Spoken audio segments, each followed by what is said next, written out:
பட்ஜெட்டில் விளையாட்டுத்துறை மீதான எதிர்பார்ப்புகள் குறித்து மேலும் விளக்குகிறார் நமது செய்தியாளர் அஜய். வணக்கம் அஜய்.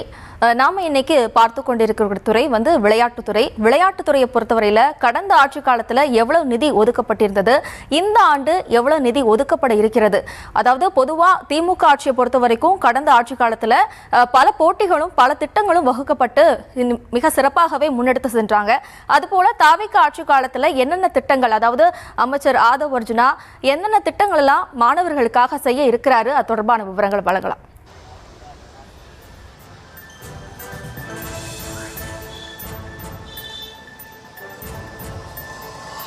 இளைஞர் நலன் விளையாட்டு மேம்பாட்டுத்துறையை பொறுத்தவரைக்கும் கடந்த திமுக ஆட்சியில் 5 ஆண்டுகளில் 4 ஆண்டுகள் துணை முதலமைச்சராக இருக்கக்கூடிய உதயநிதி ஸ்டாலினிடம் அந்த விளையாட்டு மேம்பாட்டுத்துறை, இளைஞர் நலன் விளையாட்டு மேம்பாட்டுத்துறை இருந்தது. அவர் வசம் இருந்திருக்கக்கூடிய அந்த துறையில கடந்த 5 ஆண்டுகளில் பல திட்டங்களை செயல்படுத்தப்பட்டிருக்கிறது. கடந்த 10 ஆண்டுகளில் இல்லாத அளவிற்கு கடந்த 5 ஆண்டுகளில் மிகப்பெரிய வளர்ச்சியை இளைஞர் நலன் விளையாட்டு மேம்பாட்டுத்துறை பெற்றிருக்கிறது.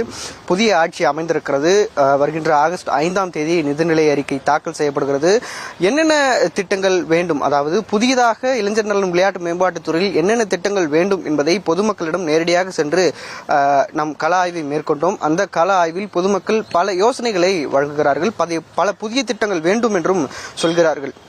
ஏற்கனவே இந்த கடந்த 5 ஆண்டுகளில் பல திட்டங்களை நிறைவேற்றிருக்கிறது. குறிப்பாக F1 ஃபார்முலா கார் பந்தயத்தை இங்கு நடத்தியிருக்கிறார்கள். உலக அளவில் ஆஸ்திரேலியா, இங்கிலாந்து போன்ற நாடுகளில் நடைபெறக்கூடிய ஜூனியர் ஹாக்கி உலகக்கோப்பையை தமிழ்நாட்டில் சென்னையில் நடத்தி சாதனை படைத்திருக்கிறார்கள்.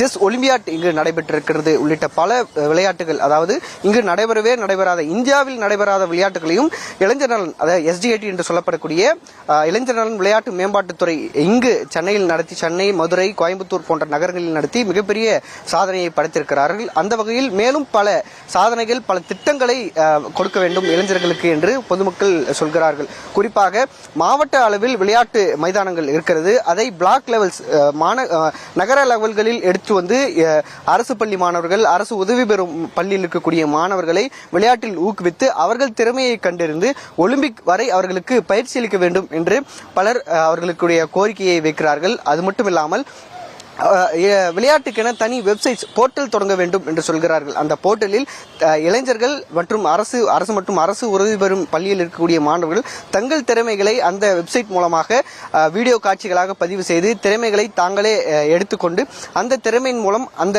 இளைஞர்களை உருவாக்கி அவர்கள் விளையாட வைக்க வேண்டும். விளையாட வைத்து அவர்களுக்கு பயிற்சி அளிக்க வைத்து உலக அளவில் சாம்பியன்ஷிப், நேஷனல்ஸ், ஒலிம்பிக் வரை அந்த இளைஞர்களை மேலும் எக்ஸ்பீரியன்ஸ், அந்த பயிற்சி மேற்கொண்டு அவர்களை விளையாட வைக்கலாம் என்றும் பலர் அவர்களுடைய யோசனைகளை தெரிவிக்கிறார்கள். அது மட்டுமில்லாமல் பல காலங்களாக அழிந்து வரக்கூடிய சிலம்பம் விளையாட்டை அரசு மற்றும் அரசு உதவி பெறும் பள்ளிகளில் கொண்டு சென்று அங்கு அவர்களுக்கு பயிற்சி அளிக்க வேண்டும் என்று சொல்கிறார்கள். ஏனென்றால் சிலம்பம் பொறுத்த வரைக்கும் உளவியல் ரீதியான ஒரு விளையாட்டாகவும் பார்க்கப்படும். அந்த சிலம்பம் செய்யும் பொழுது மொழி கொட்டுவதில், அதே போன்று படிப்பில் அதிக கவனம் செலுத்துதல் உள்ளவற்றையெல்லாம் அந்த சிலம்பம் என்பது ஏற்படுத்தும். அப்படியான அந்த விளையாட்டை உடற்கல்வி பாடத்திட்டத்தில் உள்ளே கொண்டு செல்லும் போது மாணவர்கள் மேலும் ஊக்கடமை அடைவார்கள்.